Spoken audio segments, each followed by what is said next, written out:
On December 7, 1941, Japan attacked Pearl Harbor, plunging the United States into World War II. We all know this part. It's taught in every classroom and dramatized in countless films. But what if I told you that one of the final pushes toward that catastrophic decision may have been a mistranslated word? One word, misunderstood, amplified the tension between two nations already teetering on the brink. A single term that traveled from the lips of a Japanese prime minister to the pages of American newspapers and ignited the fuse of war. This story doesn't begin with battleships or war rooms. It begins with a table full of diplomats, pages of proposals, and a ticking clock. In late November 1941, the United States presented Japan with what it called the Whole Note, a final set of demands aimed at deterring further Japanese aggression in Asia. The note demanded, among other things, the complete withdrawal of Japanese troops from China and French Indochina. For the US, it was a bold stand for peace and order. For Japan, it was an ultimatum thinly veiled. Tokyo received the note on November 26th. Inside the Japanese cabinet, tension simmered. Some saw the proposal as impossible.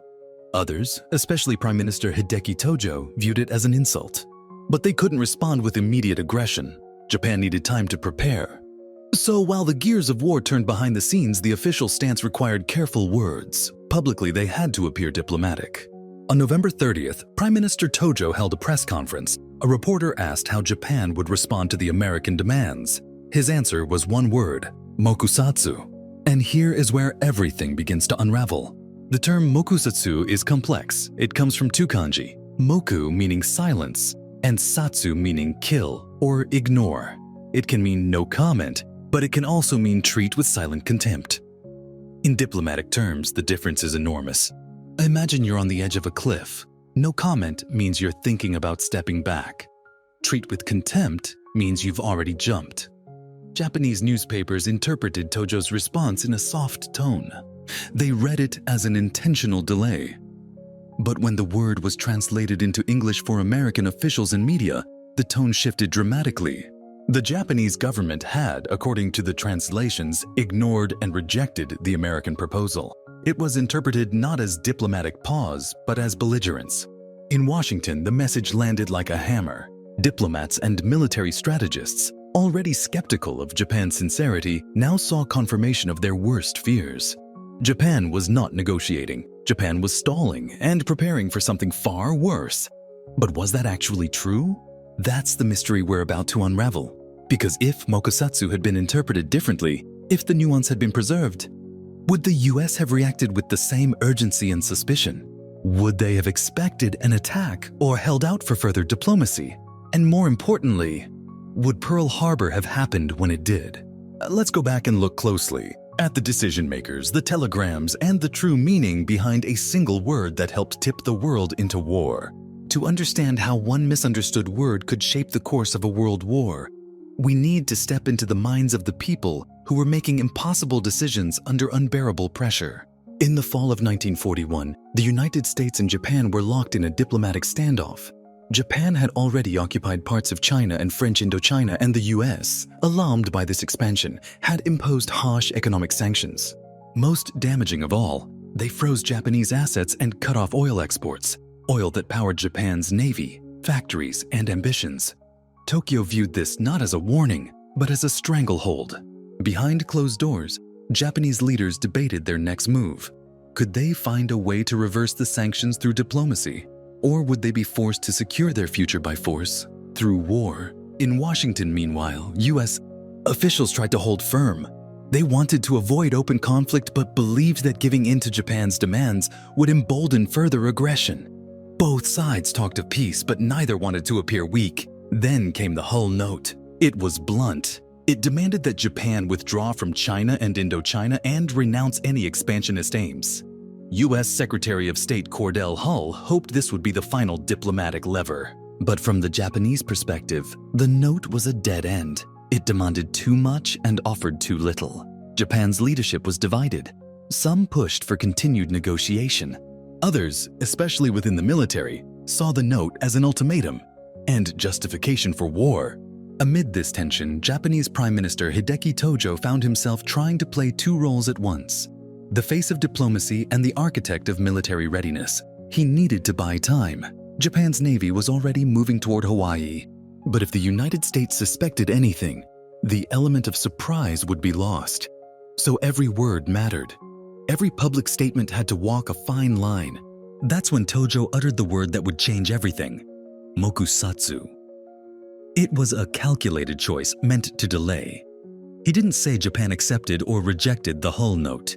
He said essentially, "We are withholding comment for now." At least, that's what he meant. But here's where language becomes dangerous. Mokusatsu has multiple meanings depending on context. It can mean to ignore, to remain in silence, or even to treat with silent contempt. It's like saying, "We'll sleep on it," except the listener might hear, "We've thrown it in the trash." And that's exactly how the Allies heard it. When Japanese newspapers ran Tojo's statement, domestic readers understood it as a stall, a pause for further deliberation.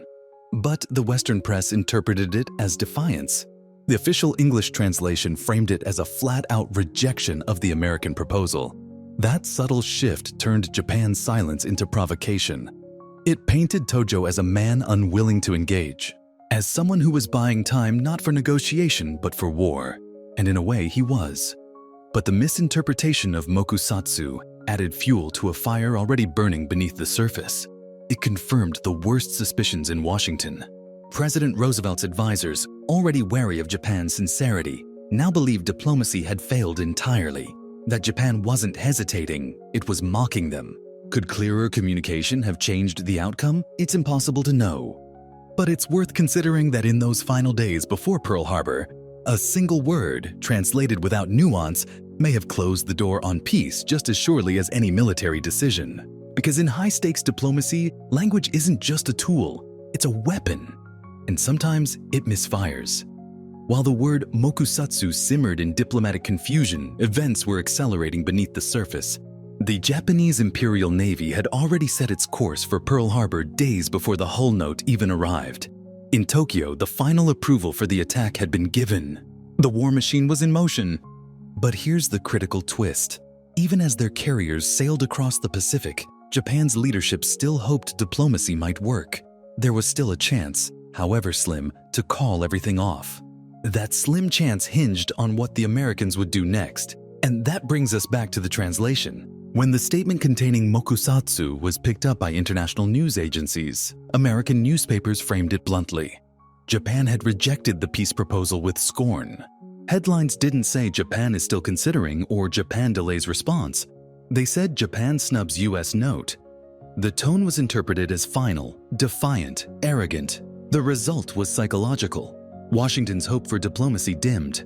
Military readiness increased. President Roosevelt continued to urge caution. But behind the scenes, commanders in Hawaii received urgent warnings. Something was coming. They just didn't know from where or when. The irony? In Tokyo, officials debated sending a clarification. Some diplomats urged the foreign ministry to explain that Mokusatsu wasn't a declaration of rejection. It was more of a "we're thinking." But the message never came. Whether through bureaucratic delay, internal politics, or deliberate ambiguity, Japan let the silence linger. And in that silence, Washington filled the void with its own assumptions. Now, step back for a moment and picture the timeline. November 26th, the hull note is delivered. November 30th, Tojo's Mokusatsu comment hits the press. December 1st, Japan officially resolves to go to war.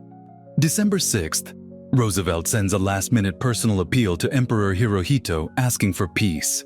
December 7th, the bombs fall on Pearl Harbor. In just 12 days, diplomacy collapsed. And a single word, misunderstood and uncorrected, sat at the center of that collapse. Was it the cause of the war? No. But it was a powerful accelerant, like a spark that hits an already leaking gas pipe.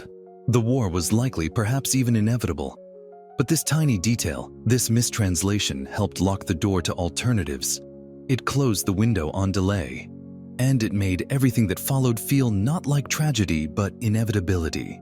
This is the moment in our investigation where things start to click. The mistranslation wasn't just a linguistic footnote. It was a trigger in the chain. Not the only one, but a crucial one. And the more we examine it, the more we realize just how fragile diplomacy can be when filtered through multiple layers of language, assumption, and pressure. Imagine two people on the edge of a cliff, shouting at each other through thick fog. If one says wait and the other hears attack, the consequences can be catastrophic, and that's exactly what happened. And now we reach the most unsettling part of the story, the moment when the dominoes actually began to fall. As American intelligence intercepted more Japanese communications, the assumption hardened. Japan had made up its mind. The intercepted Mokusatsu statement had already done its damage. Military preparations intensified, war warnings were issued, but still no one knew the target. On the Japanese side, final preparations moved forward with precision. Battleships loaded fuel, pilots were briefed, torpedoes were specially modified to work in the shallow waters of Pearl Harbor, and still, the door to peace remained technically open. The Japanese embassy in Washington was instructed to deliver a formal message breaking off negotiations only minutes before the attack. But that plan didn't go as intended. The Japanese embassy staff, overwhelmed and undertrained, failed to decode and type the final message in time. Instead of receiving the warning before the bombs fell, Washington read it while Pearl Harbor burned. And that delay sealed another perception. Japan hadn't just attacked. They had done so deceitfully while still pretending to negotiate. But think about what that means in the context of our story. It's not just that diplomacy failed. It's that every failed signal, every delay, and every mistranslation became part of the evidence that justified war. The Americans saw duplicity. The Japanese saw inevitability. And in between them stood the ghost of a word, Mokusatsu, that neither side truly understood the same way. Here's where it becomes clear just how fragile international communication really is. We often imagine wars starting with great declarations or clear lines in the sand. But in this case, it started with ambiguity. A word that was meant to buy time ended up shortening it. A sentence that could have meant "we're thinking" was heard as "we're mocking." The result wasn't just war, it was justification for war on both sides. Now step back and consider how these small moments created a cascade. The hull note, the ambiguous response, the failed translation, the botched timing of the embassy message, all leading to a Sunday morning raid that would pull an entire planet into global conflict. That's the true power of the butterfly effect. It doesn't just move wings, it bends history. But we're not done yet. Because there's one more piece to this puzzle. A final domino that reveals the full, unsettling irony of the Mokusatsu moment. And it lies in what came after the bombs, after the declarations, and after the world changed forever. And here's the final twist, the one that history books rarely emphasize, but which perfectly captures the domino effect at the heart of this story. After the war, once the devastation had been measured and the ruins mapped out, historians, linguists, and diplomats began picking through the timeline. They looked back at every communiqué, every intercepted message, every word exchanged between Tokyo and Washington. And one word kept showing up again and again: Mokusatsu. The Japanese government, in post-war analysis, never issued an official statement admitting that the translation had been a mistake. But many within Japan's academic and political circles later acknowledged that the ambiguity of that word may have played a role far greater than anyone at the time realized. In fact, some of Japan's post-war linguists publicly criticized the choice to use Mokusatsu at all. They argued it was too vague, too easily misunderstood, especially in a moment of such high tension. American analysts, too, would later reflect on how cultural assumptions and translation gaps had created blind spots at the worst possible moment.